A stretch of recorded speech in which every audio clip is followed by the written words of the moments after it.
Hey there, Bible buddies. I've got another Bible review for you today, and this one's going to be the Ruckman Reference Bible.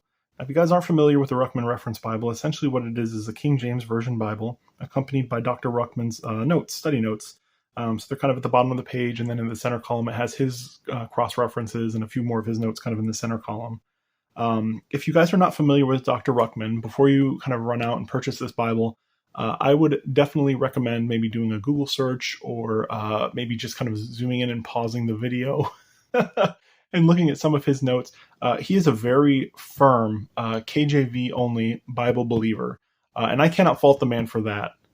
His belief that the Bible is the inerrant Word of God is it's very high up there. I would almost say second to none with his his veracity for promoting his beliefs. But his delivery, though, is something to be contended with. If you are thin-skinned or if you are easily offended, I would not recommend getting this Bible. This is at least for me, this has been a great Bible in the sense that Dr. Ruckman has some really amazing insights. He draws some very cool parallels. He has some very unique views. And some stuff is really amazing. And some of the stuff that he's drawn out of biblical text is really high up there. I mean, it's been very beneficial to me, but some stuff just needs to be left at the door. Some stuff I do not agree with at all. Some stuff, yes, is I would say personally mildly offensive. I'm not easily offended, so it doesn't really offend me, but I could understand how it would be offensive to somebody. So please, before you purchase this, kind of do your homework and see what sort of personality he is. Before you invest your money in it and then decide you don't want it. I mean, you could probably always sell this on the secondary market and make back most of your money, if not all of it. But just a heads up, when we get into it, I'll try and show you guys some notes so you guys can kind of get a feel for it. But just be aware of that. Otherwise, it is a very nice Bible. And like I said, some of his notes have some real promise and some real, they're just really some true gems. But again, like with any study Bible, the study notes are not biblical text. The biblical text is biblical text. So whether it's an ESV Study Bible or it's the Ruckman Reference Bible, you need to kind of take the study notes with a grain of salt. Use your own wisdom and knowledge. Obviously, certainly pray to God every time before you even crack the book open and ask him for his wisdom and his guidance throughout your reading experience. And I have found that to be very beneficial, and I would recommend you do the same thing, just so you can kind of have, at least, have, God's wisdom on your side to grant you just the knowledge of what's going to be beneficial and what's not.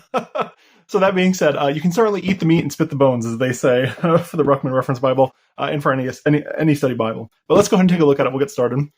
So you have this nice two-piece box here, and it does say Ruckman Reference Bible very large on the front. And it has this really cool graphic here with some German, Folgen Sie mir, and then Kampf den guten Kampf. I can't speak German, so excuse the pronunciation. I'm sorry, I probably just butchered it. And I'll have to put, maybe I'll try and find what this means and put a little note down below. If not, sorry, but I'll try. And then you do have a little, kind of a little preview of the text here, which I think is always nice on the outside of a box. Only because, if there's if you're in a retail setting, you might not be able to kind of open the Bible. It might be saran wrapped or something like that. So it's kind of nice to see this here. We'll take a look at the size of the box here. There are a few little notes there about what it includes. And then you have kind of the item number here. There's some more. And then, so let's open it up. Now, it does come wrapped in these kind of white sheets of paper here when you first get it. And it's kind of nice because it kind of maintains the shape of the Bible. And then you can see here that it's also an ironed calfskin. They make a few different versions of this Bible. There's a few different leather options, and there's also some different sizes. They have like a personal size. I like larger format Bibles, especially for study Bibles, because I'm not going to carry around a study Bible. Like, I want the study Bible, here at home, so I can open it and study with it. If I'm out and about, I'd probably take like a reader or something with very few notes, just for portability's sake. So I would recommend getting the full size over the personal size. That's just me, my preference, but just my 2 cents. So let's get that out of there in the box. I'll take a look at the Bible. Now you can see this. This ironed. What is it? Just forgot this ironed calfskin. Sorry, I have quite a few Bibles, so I tend to forget even after having just looked at it. This ironed calfskin is very nice. It's very smooth. It is very reminiscent of a church Bible's kind of cover leather. But it is a very nice leather, and you can see that there's kind of a little bit of.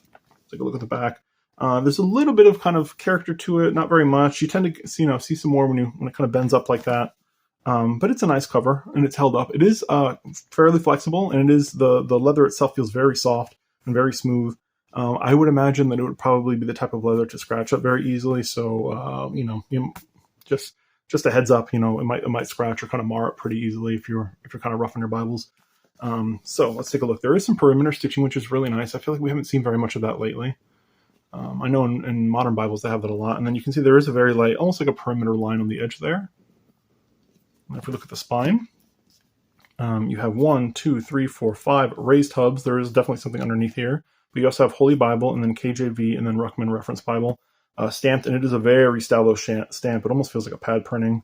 So I would imagine this will probably wear off over time, if you're handling the Bible. Now, if you're just laying it down on your table, it'll be preserved because of the hubs here. That's what the hubs are meant to do. They're meant to keep the, these little imprintings from like rubbing on the table, so they should not wear off if you're just laying it on the table. But you can see the raised hubs there. Very nice and well done.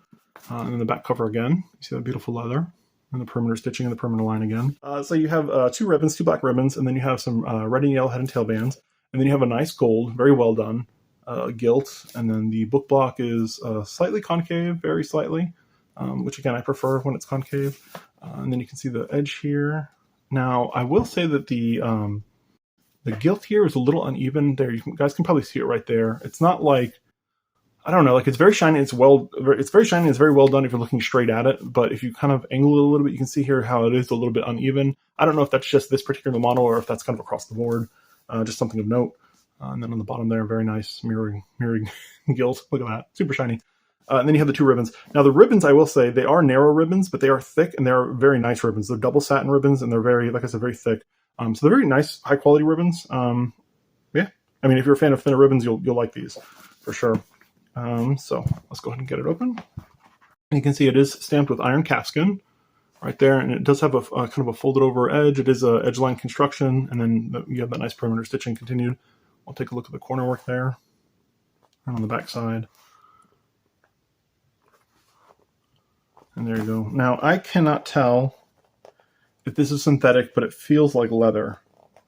It feels like a leather liner. So just my 2 cents.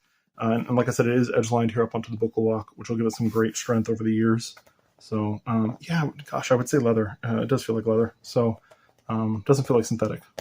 Leather, maybe. I'll annotate if not, if there's any different. And I'll leave a link down below so you guys can purchase it and get this, like the specifics on it. So if you're interested in it. And then this side is a synthetic sheet of black paper there. Open it up, and you got kind of a thicker sheet here. Got a couple thick sheets here. Is this a double one? Feels like a single. That's a thick. So this is a very thick sheet, weirdly, because these are kind of thinner, and then all of a sudden you get like one really thick one, 2 really thick ones, right? So you got a few blank sheets there, some thicker paper. Then you have your presentation page, and then you have your copyright info on the back. I'll go ahead and let you guys see that. There you go. And you have your title page there, the Holy Bible. You have that nice graphic again. And then you can see here the Bible Baptist Bookstore. This is mainly where the Ruckman Bibles are sold. And it's funny enough because I'm pretty near Pensacola, Florida. So this bookstore is actually pretty close to me. I want to make a trip and go out there and kind of see what they have to offer. I've Googled it, and they have like a lot of tracts and then like a lot of like DVDs and like how to kind of teach and share the word and that kind of stuff. All right. And then here you can kind of see that kind of the uneven gilt again. Just something again to notice. We'll take a look. We'll get into it. So you have the table of contents here, and then it gets right into the epistle dedicatory. And then you have the introduction to the first and subsequent editions. This is just a little note that basically says like, hey, the first edition, this is what we're going for, and then the subsequent editions just corrected some of like the kind of, I would call like scribal errors, I guess. It wasn't. I don't believe it was in the biblical text, but it was in like the notes and some other stuff that they corrected. So certainly, if you can, I would probably recommend avoiding the first edition if you see one pop up. Get like a later edition because it'll have all the updates and everything should be corrected. And then you have an introduction to the Bible in the Old Testament with some of his notes here. And then you have the first book of Moses called Genesis. So we'll take a look. And at the top there, he's got some introductory notes to the book of Genesis. And then you have the biblical text there in the center. And then you have more of his notes in the bottom. And you can take a look if you want to pause. I would definitely recommend pausing and reading some of these notes. So again, you guys can get kind of a feel for his his style. We'll go with that. Let's turn the page and we'll take a look at something so we can see a little bit more common setting. All right, so you have the name of the book up at the top center, and then you have the chapter and verse indicators here. You have the beginning chapter, or the beginning chapter and verse, and the ending chapter and verse on the inside page. You have the page numbers at the bottom. It is a double column, verse by verse, kind of standard King James version. You do have the kind of running headers here for the sections that you're in. There's the Unger's chronology up at the top. It'll kind of give you the times, approximate time. And then you have some notes here. Now, they do call this a reference Bible, but as we flip through it, you'll see the references are kind of light. And I'm pretty sure that these aren't like any particular brand's references. I think that these are Ruckman's own references because there are some of his notes in there also, and they do kind of continue down at the bottom. So there's kind of a mix. Don't skip these thinking they're just references because there is some valuable information up in kind of this reference area as well. Now let's go ahead and I'll show you a couple pages of his notes again, just so you can get a feel for it. So if you guys want to pause it there, you can see and read some of his notes. But again, if you're easily offended, this is not going to be the Bible for you. So I'll just say that. So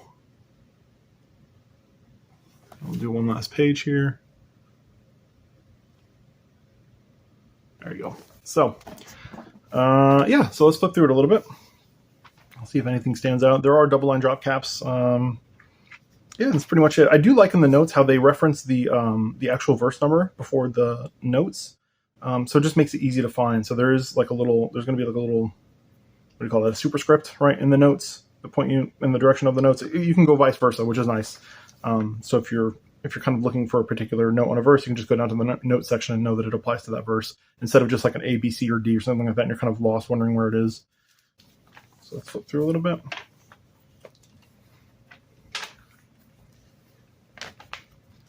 See, he's got a good bit of notes throughout it. And obviously there's going to be some sections where the notes are going to be a little bit less just because, there's not so much to talk on. But we'll kind of get through it here. We'll take a look at the Psalms.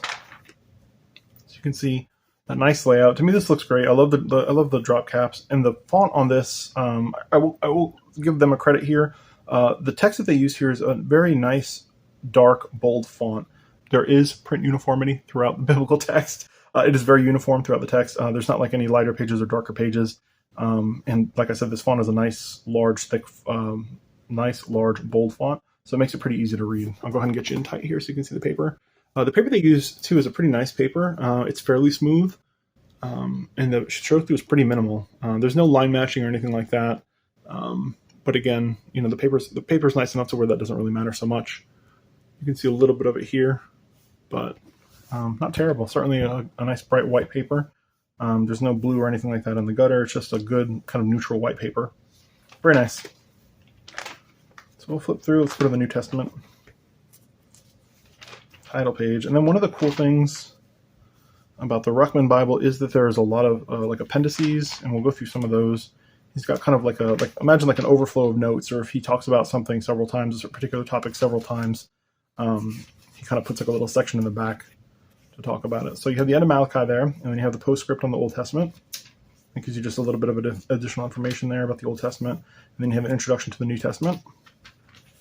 And then you have the Gospel according to Matthew. And it kind of has the same format as before. You have the introduction to the book of Matthew, you have the biblical text, and then you have his notes here at the bottom. So we'll flip through here.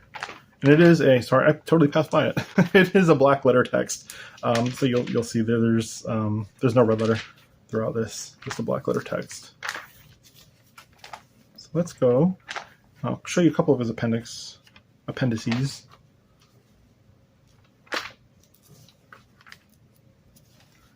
Come to the end of the book of Revelation, the end of the Bible there. Then you have the epilogue to the Bible. And then here's an index to his appendices. So I will show you this for sure, so you guys can kind of get a feel of everything that there is in here. And now I will say, I've been using this alongside with the ESV Study Bible. I'm not a KJV onlyist.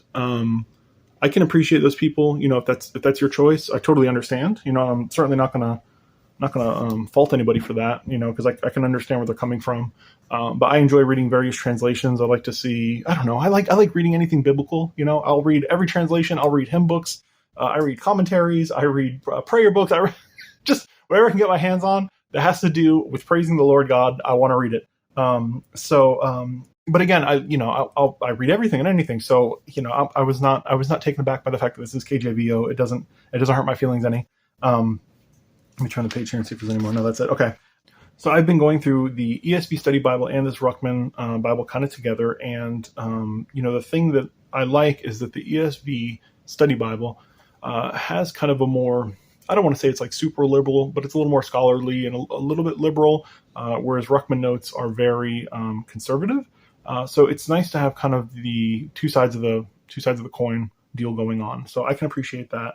Now, one thing about Ruckman's notes in the appendices, they tend to go off into left field. They tend to go off into left field a little bit, and sometimes it can be a little bit confusing because you don't really know the point that he's trying to make. I'll show you some of them here, but you kind of have to think about what it is that you're reading, because sometimes there's not a clear parallel. He'll say, "Oh, see appendix number 17 in the back." And you'll go and you'll read Appendix 17, and you're like, well, how does that apply to what I was just reading? And sometimes it'll go off the deep. There's one here on gold, and it's he mentions it when you're reading. Let me see if I can get to it right quick. But he mentions it in when you get to the section in Genesis, and it's talking about the land of Havilah that has good gold, where the gold is good, and then he points you back to this appendix about gold. And all it does is kind of explain what like modern sports players are making, like how much they're making. And I don't understand the parallel because he doesn't really, I'm not going to be able to find it. I'm going to have to flip through like 100 appendices. But he doesn't really draw that conclusion there. There's just like, it's just a list. So it's kind of hard to figure out kind of where he's going with it.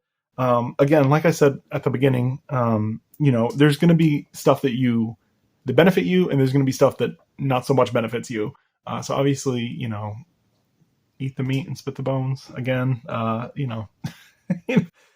Just take what you need from it. One that I thought was kind of cool was this one, and it's popular expressions. So he goes through like actual like popular expressions that are still around today. And then you can see like he points to them, their use in the Bible. So it's kind of neat seeing that the King James Bible was written in 1611, and a lot of the kind of these phrases are still used today. They've carried over through the years, so that's kind of neat. And there's just a lot of good stuff in here. Again, there's a lot of good stuff, and there's a lot of like weird stuff, and there's a lot of stuff that kind of gets lost in the bushes. But there's just a lot of stuff altogether, and there's a ton of appendices here. So we'll just kind of go to the end. Well, I'll thumb through some of them so you guys can kind of see some of it. But he does have some like little drawings and things throughout. But yeah, just a lot of interesting stuff. I've liked it again, but I have thick skin, so just bear that in mind, please. Don't buy this thinking that it's going to be but he's going to be hitting with soft gloves. All right, so after the appendices, there's a lot of them. Where are we? We're almost at the end. There we are. All right, so the last appendix is, there we go, Rain and UFOs. The number 10. So it looks like appendix number 118 is the last one. I will say too, he's kind of into like numerology, which is kind of like how numbers play a role in the Bible. And he also asserts that the actual like numbering of the chapters and verses in the Bible was ordained by God as well.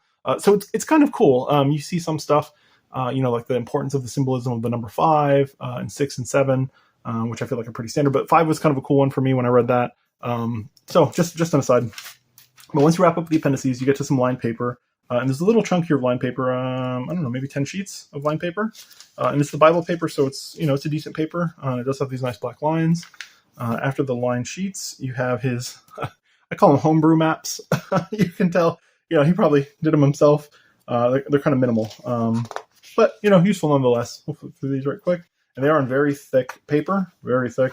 It is a cardstock, so it's like a very thick cardstock, and it is a matte cardstock, which is nice because it's non-reflective, and you can make your own notes on it without fearing pen smudging. But we'll go through it.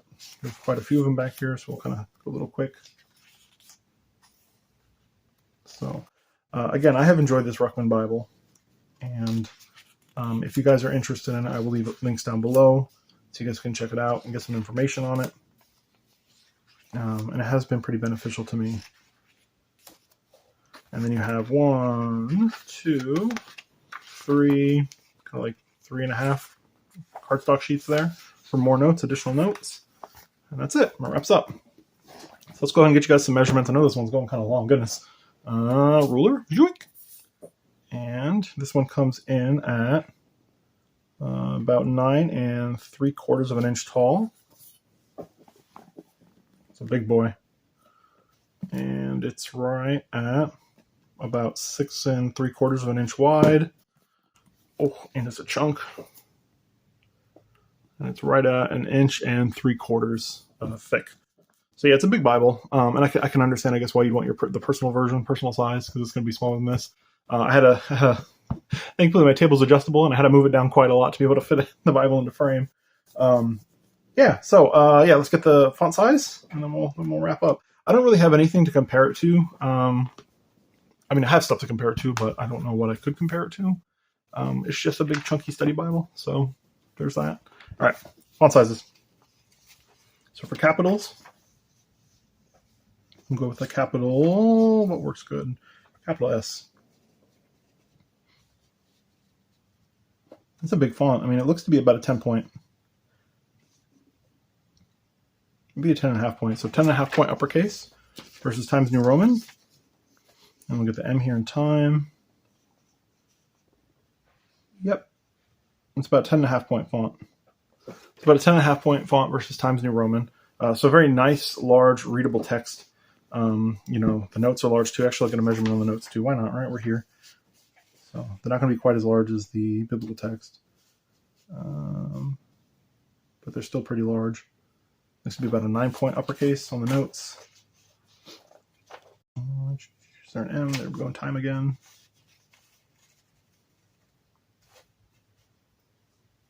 Yeah, about a 9.5 point font for the footnotes. So, definitely an interesting Bible. I would recommend getting it if, again, you're not easily offended, because I feel like there is some value to his notes, what Dr. Ruckman has produced here. So, Bible buddies, if you have any questions, comments, concerns that I might be becoming a KJVO, please leave them down below. Otherwise, if you can, please like, comment, subscribe, all that helpful YouTube stuff, all of that helpful YouTube stuff. Until next time, Bible buddies, bye.